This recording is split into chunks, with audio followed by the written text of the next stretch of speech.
লালমনিরহাটের পাটগ্রাম উপজেলার জোংড়া ইউনিয়নের ৯ নং ওয়ার্ডে মাস ফর ইলেকশন উপলক্ষে বাংলাদেশ জাতীয়তাবাদী দল বিএনপি যুবদলের উদ্যোগে কর্মী সমাবেশ অনুষ্ঠিত হয়।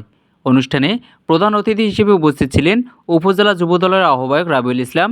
বিশেষ অতিথি হিসেবে বক্তব্য রাখেন জাকির হোসেন প্রামাণিক সুমন, আহ্বায়ক পাটগ্রাম উপজেলা যুবদল। বক্তব্য রাখেন রাশেদুজ্জামান রাশেদ, সিনিয়র যুগ্ম আহ্বায়ক পাটগ্রাম উপজেলা যুবদল। এছাড়াও উপস্থিত ছিলেন রোমান হোসেন রোমান, সভাপতি জোংড়া ইউনিয়ন যুবদল, মোশাররফ হোসেন, সাধারণ সম্পাদক জোংড়া ইউনিয়ন যুবদল।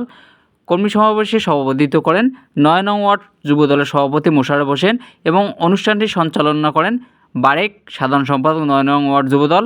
এ সময় নেতৃবৃন্দ আসন্ন জাতীয় নির্বাচনে যুবদলের ঐক্য ও অংশগ্রহণের গুরুত্ব তুলে ধরেন এবং গণতন্ত্র পুনরুদ্ধারের আন্দোলনে সক্রিয় ভূমিকার আহ্বান জানান। কিসের জন্য আমাদের একজন পাটগ্রাম হাতিবান্ধার গণমানুষের নেতা, আপনারা সবাই হয়তো তাকে চেনেন, নাম শুনেছেন, তারই সালাম দেওয়ার জন্য কিন্তু আমরা এখানে এসেছি। আগামী ২৬ সালে ফেব্রুয়ারি মাসের প্রথম অধ্যায়ে যে নির্বাচন হবে, সেই নির্বাচনের আলোকে আলোচনা করার জন্য আমরা কিন্তু আজকে এই যুবদলের কর্মী সমাবেশ দিয়েছি। আপনারা জানেন ইতিমধ্যে পাটগ্রাম উপজেলার ৮টি ইউনিয়নে প্রত্যেকটি ওয়ার্ডে যুবদলের ডিএনপি সহ সকল অঙ্গ সংগঠনের মিটিং হচ্ছে এবং প্রত্যেকটি ওয়ার্ডে মনিটরিং টিম হচ্ছে এবং ওয়ার্কিং টিম গঠন হচ্ছে। আপনারা তো জানেন এই ওয়ার্ডে হচ্ছে কিনা আমরা জানি না। আমি পাটগ্রাম ইউনিয়নের দায়িত্বে আছি। পাটগ্রাম ইউনিয়নে আমরা কিন্তু 2টি ওয়ার্ডের মিটিং আমরা করে ফেলছি।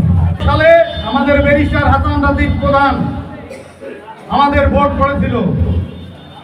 আমরা কি দেখেছি? ভোট দিতে পেরেছি আমরা?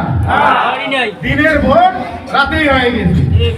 14 সালে ভোট হয়েছে, প্রার্থী মনে করেন ওরা একা ভোট করে বিনা প্রতিদ্বন্দ্বিতা ওরা 151টা আসন নিয়েছে। সরকার আসলে 24 সালে নির্বাচনে কি দেখলাম আমরা? নামি দামি নির্বাচন, মানে ওদের একজন প্রার্থী আওয়ামী লীগের, একজন প্রার্থী স্বতন্ত্র। আমাদের বাংলাদেশ জাতীয়তাবাদী দল ওই নির্বাচনে অংশগ্রহণ করেনি। তাহলে 17টি বছর কিন্তু আমরা ভোট দিতে পারিনি।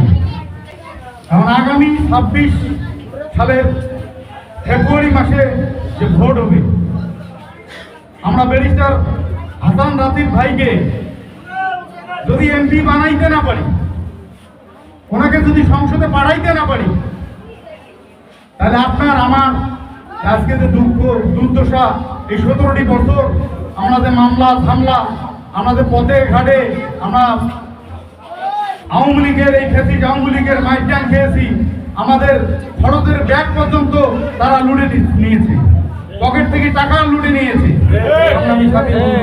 এগুলো কি আপনারা ভুলে গেছেন?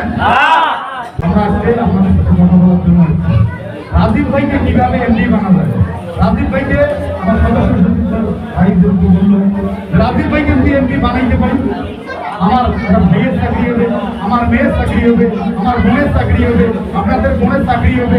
আর যদি রাজীব ভাইকে এমপি বানাইতে না পারি, তাহলে কিন্তু আমাদের এই সব আশা আমাদের পূরণ হবে কি?